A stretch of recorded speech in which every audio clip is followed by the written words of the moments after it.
حالات جو بگڑے ہیں وہ صرف اس لیے نہیں بگڑے ہیں کہ ظالم ہم پر مسلط ہیں، حالات تو اس لیے بگڑے ہیں کہ ہمارے اندر خرابی آ گئی، ہم میں دین سے دوری آ گئی۔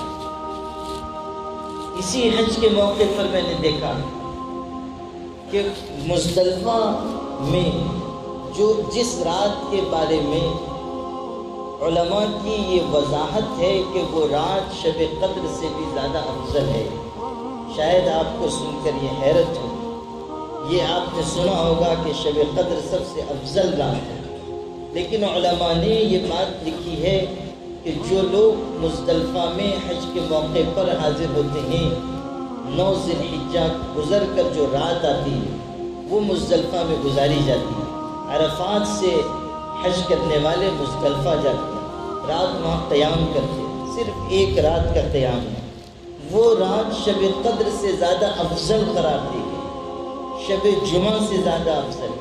رحمت و برکت کی رات۔ لیکن میں کس طرح اپنے دل کا درد آپ سے کہوں کہ مزدلفہ کی اس مبارک رات میں بھی مسلمانوں کو میں نے دیکھا کہ وہ ہنسی مذاق میں، خوشگپیوں میں مشغول ہیں، دعا، ذکر، تلاوت، اللہ تعالیٰ سے مناجات کے بجائے اس طرح بیٹھے ہوئے ہیں، کھا پی رہے ہیں، ہنسی مذاق کرتے ہیں، گویا کہ وہ حج کے سفر پر نہیں آئے ہیں، کہیں تفریح کے لیے آئے ہیں۔ اور اس وقت تو میرا دل بالکل خون کے آنسو رو پڑا جب میں نے سوشل میڈیا پر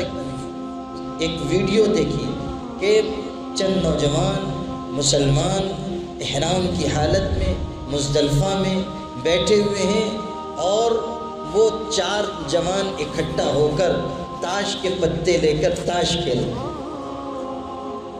آپ تصور کیجیے، احرام کی حالت ہے،